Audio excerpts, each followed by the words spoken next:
Good morning, good afternoon, gearheads, wherever you are. Welcome to Speed City's coverage of the post-sprint race show for the Belgian Grand Prix.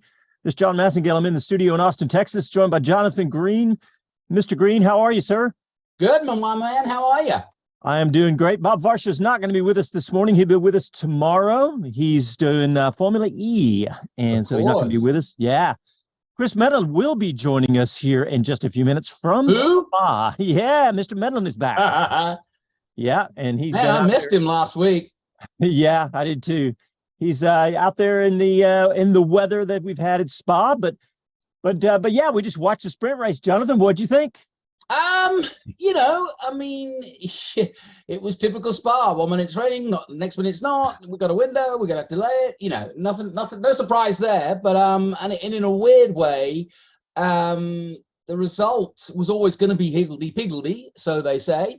Perez was a surprise, but Gasly, talk about a shot in the arm.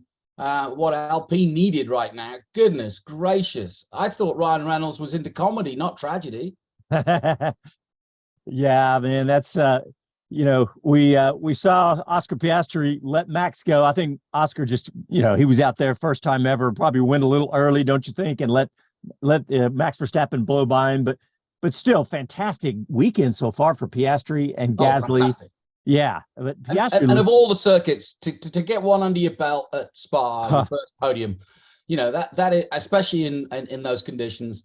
And I really do think that going into tomorrow, his tail will be up, and so will McLaren's. Yeah, no doubt. And look, we got the two Ferraris, Carlos Sainz, Charles Leclerc, in fourth and fifth today, and looking good. Lando Norris have a bit of a weekend, right? Down in sixth today, still in good position for the McLarens. They just look so fast ever since these upgrades, don't they? I don't know the Italian for the headline. Ferrari managed to keep out of their way in the forests of Ardennes.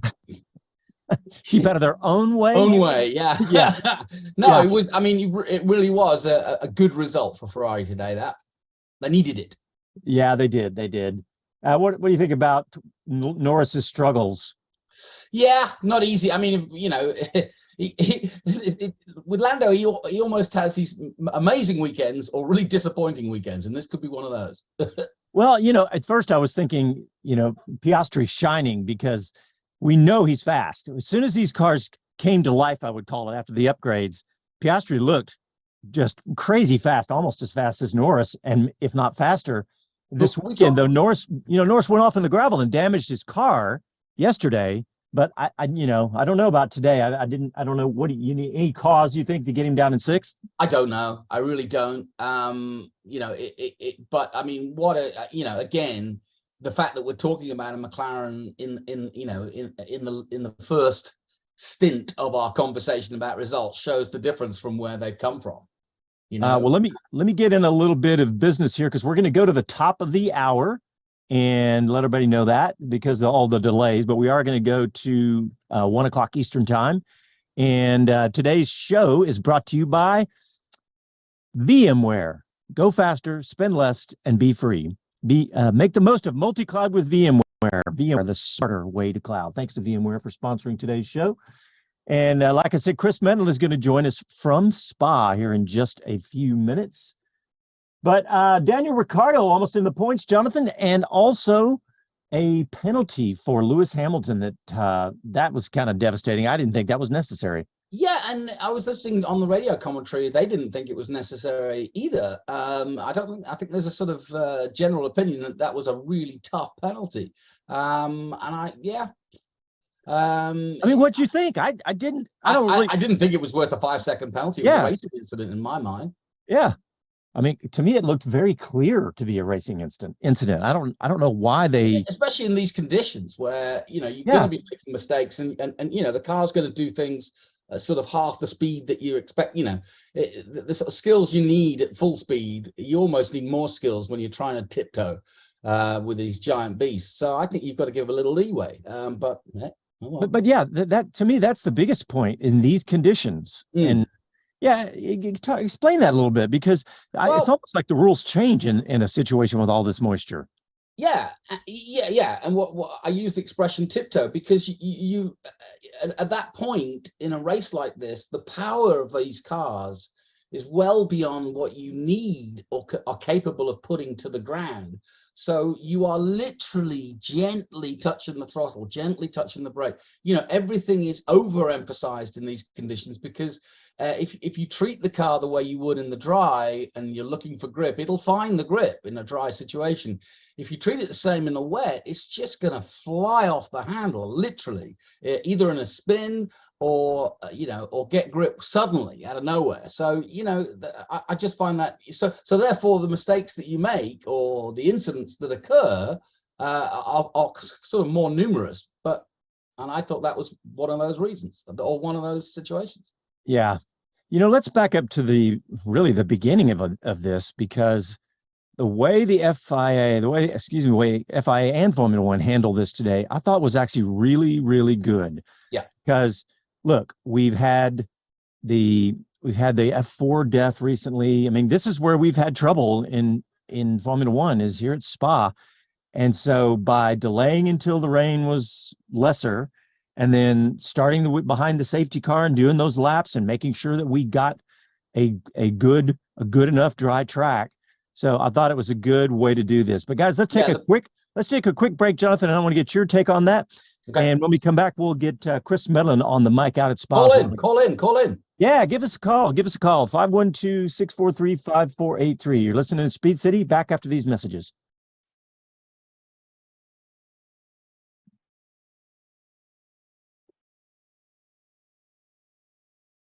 All right, we're still live on YouTube and Facebook. Mr. Green.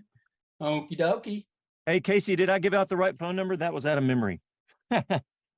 So did I give out the right phone number? That was out of memory.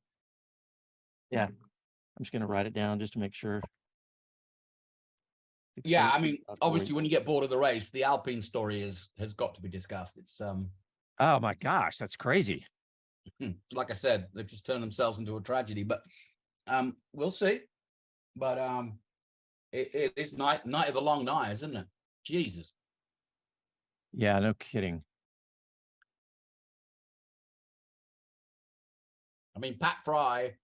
I mean, the Alan Permain. Actually, get Medland on this. He knows Permain really well. Otmar's kind of drifted from team to team. By the way, I know he wasn't very nice to you in the pit, but whatever. But if we get a chance through Dave, we should get Otmar on the show. Yeah, because this next 6 months he'll either be on gardening leave or he will be out of a job, which means that if we get him in, that would be fascinating. Oh, and my little run-in with him, it was not even a run-in. He was just, yeah. Well, I tell you where he would fit nicely with us. It's a bit like Eric Bouillet. He can take on the stories of, why don't you want Andretti? What was the talk? You know? Yeah. Hey, let's check the YouTube, see what we do. We probably don't even have time now, but we got lots of comments going on. Yeah, what'd you say? Oh, sorry. No, let's see. Need to do the BB again coming out of this break. Okay. Man, my chat is messed up. I got it too narrow. It's like a giant stack of letters. Here we go. Hold on. Huddy's coming over. Nice. All right, here we go.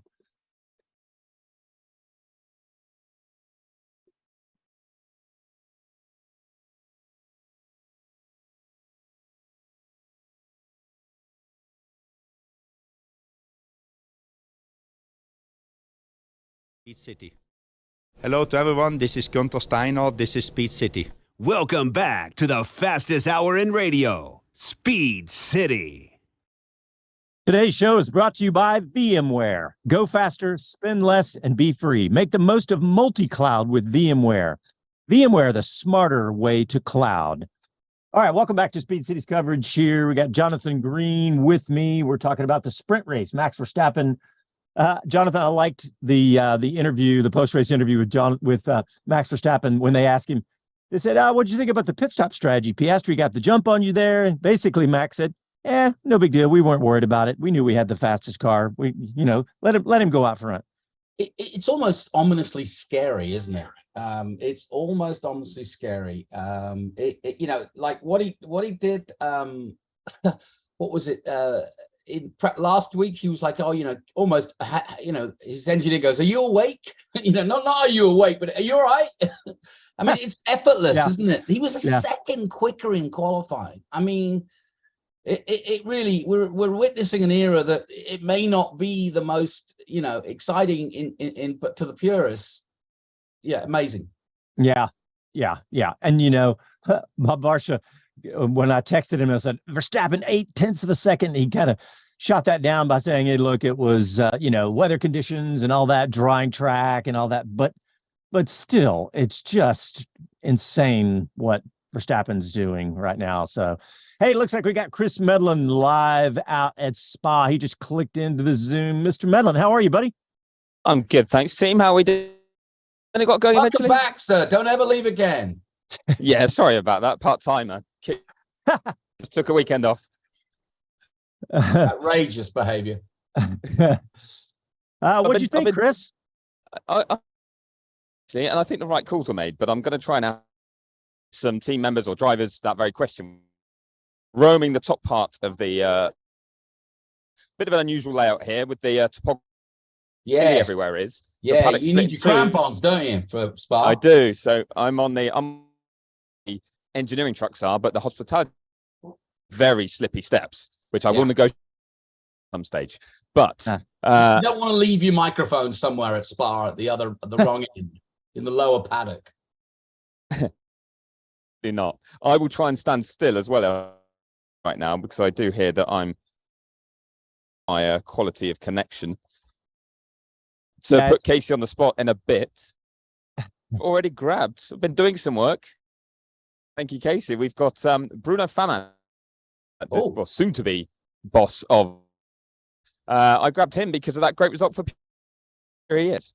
So I'm with Bruno Faman, the vice president for Alpine Motorsports and soon to be interim team principal. Just before you start that role, not a bad result to kick things off. Third for Pierre today. No, it's a very good result. I think the driver, Pierre, but also Esteban and all the drivers have made and have done an amazing job because the conditions at the start were really super difficult. And for Alpine, I'm proud that all the team has taken the opportunity. We made a good strategy in stopping on the first lap with Pierre, and he managed to bring the car to the third place. And it's super. Yeah, it's a great result. And how proud are you to see the team, I guess, respond after what must have been a tough few days with all the changes going on? Yeah, I think it's a very good response from the team. I think we are really in line with what we want to do is give a new input for the phase 2 of the project, and I think it's a very good start. I guess your focus now turns to the Grand Prix tomorrow, and then when does it start to turn to, I guess, the overall management part? Tomorrow will be different because the position on the grid is different, and the quality yesterday was not so good. We were not able to do a real fast lap at the very end, but who knows? With the Spa weather, we will take any opportunity we may. And then on Monday, is it start searching for a new team principal? Yeah, exactly. No, Sunday evening. Well, it never stops. Thank you, Bruno. Thank you. Yeah, this is Sunday evening. They're going to start looking. Man, this is quite a big shakeup. You don't see one this big in the middle of the season very often, Jonathan. Well, and to be honest, that last comment kind of sums everything up, doesn't it? Which is like, oh yeah, on Sunday night we'll start looking for a new team principal. Yeah, that's crazy, right? It doesn't make any sense whatsoever. I mean, to be running a $1 billion valued company as it was, to have investors from Hollywood, et cetera, who spent the likes of 200 million to become a 25% shareholder. I just find it incredulous. I mean, Otmar, I have to say, I can imagine he wouldn't fit into an organization like that is going through tumult like they are. But yeah, mid-season, I mean, Alpine need every point they can get, and they are rudderless. Alan Permain has been there 35 years. You know, Jonathan, yeah, it's $1 billion organization, but it is still sport, right? And we do see that, we see that stuff in the highest level of American sports occasionally too. It's definitely unusual this level though, without the whole shakeup. And okay, so So who do you go to? Whose phone number do you start calling? You know, I got no idea. Dave O'Neill. Ha. Yeah. Don't say that. We need him on the air. That's true. No, I mean, it is tough. And Fama has never run a team. I mean, you know, Eric Bouillet could do it. He's French. He's been a team principal at McLaren. And for that, I know, you know, it's really tough. Unless they are hoodwinking all of us and there's something going on in the background that we aren't aware of. There's been, I mean, to be fair, actually in the last couple of weeks, there's been quite a fair bit of movement. I mean, now with Pat Fry going to Williams, James Kay moving, you know, there is quite a lot of movement within Formula One at the moment. So maybe this is all part of that underlying shift of engineers. Well, let's get back to the sprint. Chris is going to go get some recordings for us. He was having a little trouble staying live because he was dropping out. But yeah, I mentioned Daniel Ricciardo was in the points there for a bit. And in fact, I thought he might stay in the points with Hamilton's 5-second penalty, but it wasn't enough to get him there. But let me just run down. We had Max Verstappen win, followed by Oscar Piastri, Pierre Gasly, Carlos Sainz, Charles Leclerc down in 5th, then Lando Norris, Lewis Hamilton in 7th, followed by George Russell, Ocon, Ricciardo in 10th. But remember, sprint race, so top 8 only the top 8 get points. Followed by Lance Stroll, Albon, Bottas, Magnussen. Man, yeah, Haas has struggled this weekend. Zhou Guanyu down at 15th. Logan Sargent, who spun in the sprint shootout. And then Nico Hulkenberg, of course, Yuki Tsunoda, Perez, and Alonso out. That was the biggest surprise for me early on, especially in this race. Alonso, you think of him as the rain whisperer, right? And he spun out in the rain. I was really surprised. It was a simple Spa crash, you know, and we know the man's skills. Even the greats are you know, not faultless. No question. That was a pure and utter racing mistake, and Alonso will take it on the cheek. But yeah, that's Spa for you. Yeah. I do want to go back to Haas for a second. I thought it was interesting that the way it was put across to me on, I think it was Sky, was Gene Haas is here this weekend at Spa to re-sign Hulkenberg, which I thought was a really interesting way of putting it. So what about Jan? What about maybe Jan will come back. What about Yeah, it's like re-sign Hulkenberg. Magnussen's going, hey, what am I? Chopped liver? Well, but that's kind of what we've been saying last week. We said last week that he needs to pull his finger out. So it's appropriate that Gene Haas is there to sign Hulkenberg because he deserves to be re-signed quickly. But yeah, tough one. Yeah, Haas, it's, you know, we saw some progress last year, of course. And then this year, I really expected more, and it's really discouraging right now with what's going on with them. And, you know, and I keep waiting. It feels like they're going to get it and put it together, but it's not happening right now. And it's... Well, especially as all the other teams now are turning to their 24 cars. Yeah. I don't know.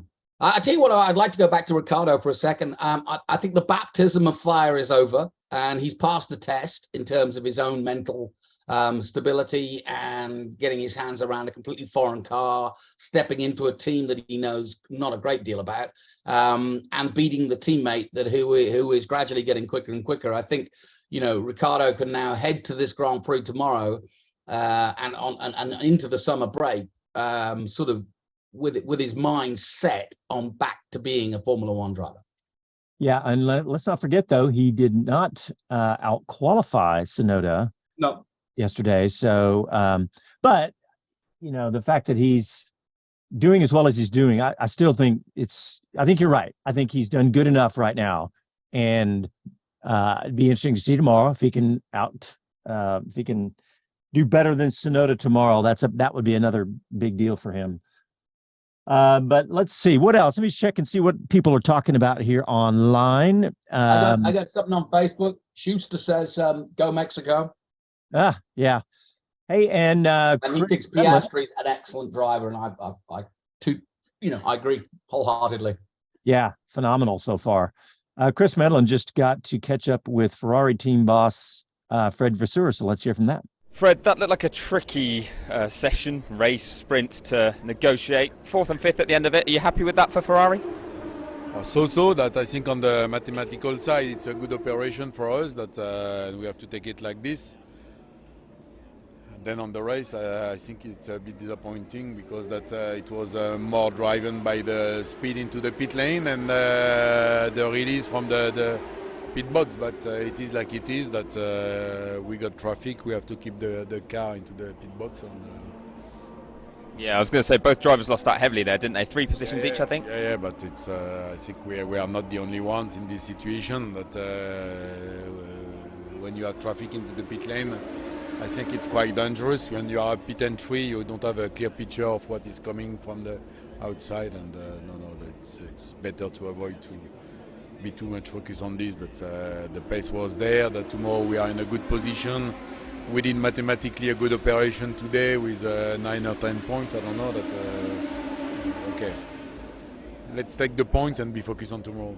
Well, it's good that we got some points as well because we got the race in, but there was obviously that delay with waiting for the rain to clear and then a number of formation laps. How do you feel the FIA handled that? Were you happy? Very well. I think that you can't ask for everything. That we were very clear with the race director that it's a safety first, and the main issue is visibility. The drivers complained massively about visibility in the opening laps, and I think the race control did a good job. And then looking ahead to tomorrow, hopefully dry, very different conditions to what we've seen for the rest of the weekend if it is. I know it's Spa. The face that Fred has just pulled says, don't bank on it being dry. But if it is dry, is that going to be a better thing for you, a more stable race? Or is your best hope of staying near that pole position, Charles, starts in a bit of rain? Well, I think that all the teams were a bit blind now that we didn't long stint any slicks. I think we did at max 1 lap with a set of slick but I think on the paper and so far the Ur pace was decent on slicks, and but let's see tomorrow that we'll take what we'll have, and it won't be an issue. I will come back and see how it goes. Thanks, Fred. Thank you. Hey, you know what? They've got an opportunity, Jonathan, to pass Aston Martin this weekend back to take over third place in constructor standings. Well, they need to, I mean, it's Ferrari. In my head, I always think, how long is it, can we put up with Ferrari not battling for championships, and they need to move back up? Well, the good news for Ferrari, and as you know, Oyster Bay always first with the news when it comes to Formula One, have just informed us that Alonso has been summoned to the stewards for dangerous driving. Really? Now, wait, what do you think that was from? Well, that's Joe of Oyster Bay, so. Okay. But yeah, let's see what else we got, Jonathan. I'm just going to look at the results. Drew wants to get Gene to dump Gunter and pick up Otmar. How about that? Yeah, Drew's been banging that drum. We were talking about it just in the back of my head. I was kind of thinking, how much time does Gunther get? He does now have the intangible card that he can play because he's become this incredibly popular figure, personality wise. And no matter what the team is doing, you have to admit he is a fascinating person because he has no filter and says what's on his mind. And I think that's good, but he's got to get there, right?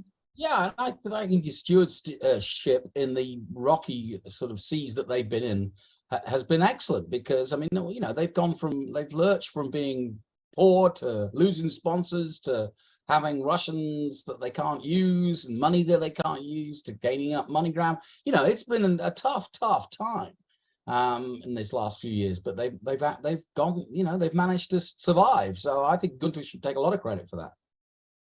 Yeah, I think you can't argue with that, but the results always have to be the bottom line. So I understand why Drew asked that question because it has to be at least considered. All right, let me get out the phone number and then we're going to get a quick break in. 512-643-5483 if you want to call and join the conversation, and we'll continue right after these messages. All right, we are still live on YouTube and Facebook. Our buddy from Thailand says they're going to hire Where's Waldo Benotto. I like Mike Bowles, who says, is Alpine for sale? Yeah. Well, considering they just sold a bunch to Ryan Reynolds and his buddy. Well, that's why I think that is worth I mean, not being funny, but the moves they are making that are so drastic, it does point to that. It does point to that. I mean, to be so, if you weren't looking at a potential buyer, then making these moves now does not make sense. But if they come in and say, we are going to do X, Y, and Z, then maybe you do clear the way. Ooh, yeah. Very interesting. And that puts Andretti in a potential position there, because the one bid that is kind of, I would argue, sated when it comes to employees would be Andretti, in terms of they could buy into a team like them and then pick their own principal, which would be Michael. Hey, here's Andy P. He was explaining what happened to Lando. He said Lando had a slower pit stop on the second lap. He couldn't leave on time, as it would have been an unsafe release, cost him 2 spots. Okay, that makes sense. D. Nelson agrees with us. He says, I do not understand the penalty for Hamilton. He was alongside Checo. Completely agree. Shawadika. I agree with my friend in Udan. He says that Andretti Cadillac going to take over Alpine. Oh, wow. I can't believe we all didn't go straight to that. But that's where I was. That's kind of where I was going to, you know. Okay. Yeah. Is to make these decisions. That's the only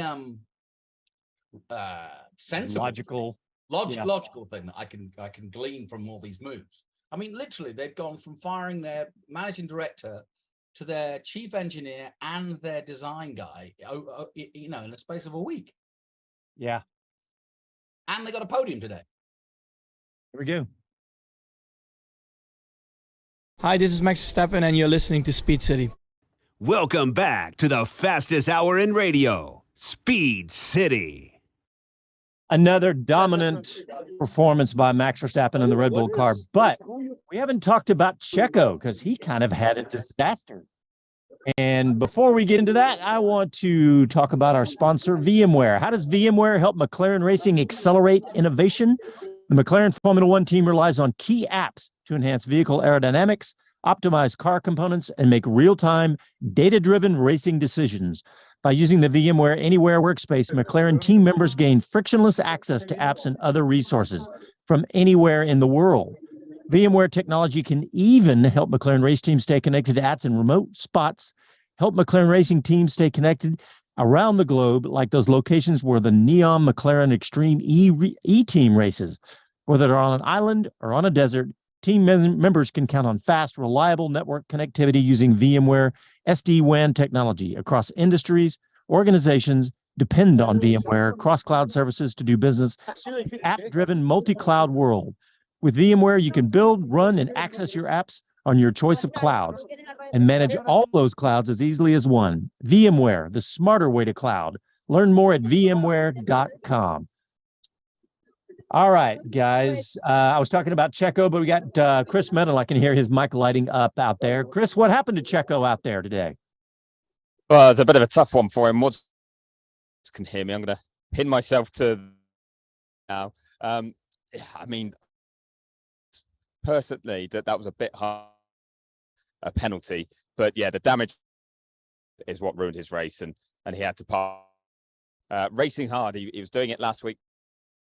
And did it again today, and that in the end terminal in what's such a short back once you've had a problem like that. Yeah. Hey, Chris, you are still cutting out, but I know you just sent an interview with Andrea Stella. Is that right? It looks like it's ready to go. So let's go ahead and play that now. We just got a couple minutes. Let's hear from Andrea Stella. Andrea, second place for Oscar today in what was very tricky conditions, led for a spell as well. How pleased were you with both his performance and how the team handled all of that? I'm certainly very pleased with, first of all, with the team. We come out of the sprint race with, I think, what is 10 points with Hamilton's penalty, which is a great result in a sprint event. So very happy with the team, happy with the responsiveness of the team in what was quite, a bit of almost an emergency situation with the rain starting exactly at the race time. So what tires, changing tires, then the pit stops. Very happy and pleased with the team. And then certainly Oscar, once again, he confirmed he was so consistent, so solid as a driver, being spot on in every condition, again, moving from inters with a lot of water, safety car restart, leading the race, managing actually the degradation of the intermediate tires in what I think I saw was quite a lot of graining. So we are just very impressed with Oscar, and we are happy to have Oscar and Lando with us, because I think once again we saw that at McLaren we can enjoy a strong pair of drivers. Yeah, it was very, very impressive, and the team handled it impressively as well. Are you happy as well with the way that race control handled everything, with the rain that came and the formation laps?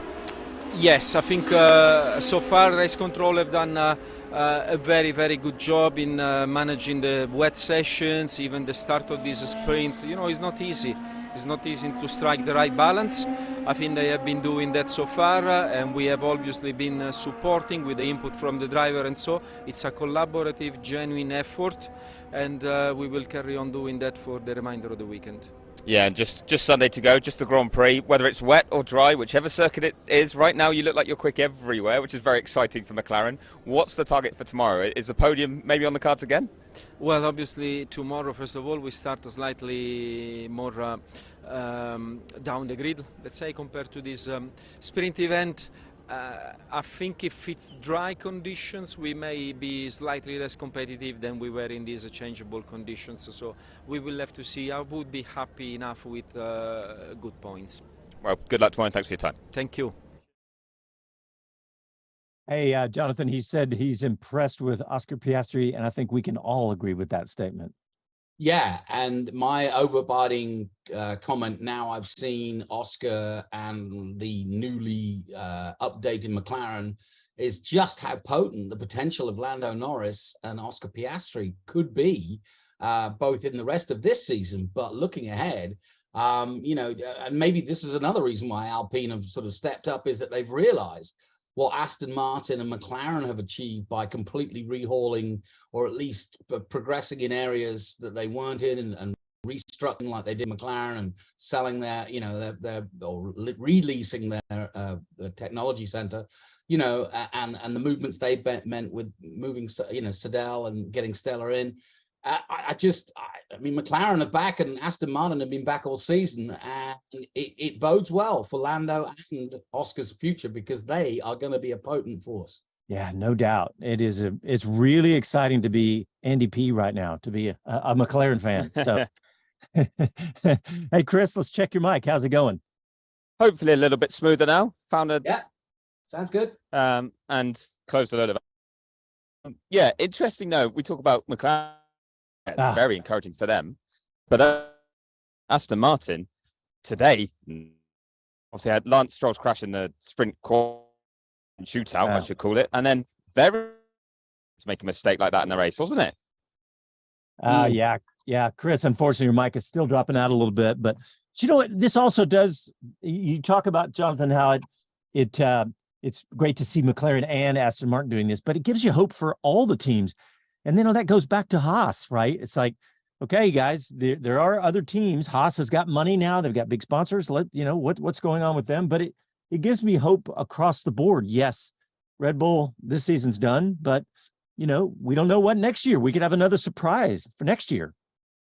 Yeah, no, it's a good point. I mean, like I said, we were struggling all first half of the season to understand who was the worst team in Formula One, and we now know it probably is AlphaTauri, but at the moment, but you know, they could certainly come good towards the end of the season. So it's been a good season for that. Yeah. And you say AlphaTauri, I was like, Haas of late could take that moniker from him. All right, we are just about out of time. I want to talk about tomorrow, of course, because we get started with our pre-race show at 8 a.m. Eastern, 7 o'clock Central Time here in the States. And we'll get Chris. He's still hanging there. I can see him, but hopefully he'll have a good spot on his microphone. But yeah, so we'll have, and then you can have the race right here on SiriusXM channel 81 ESPN Extra, and then our 1 hour post-race show.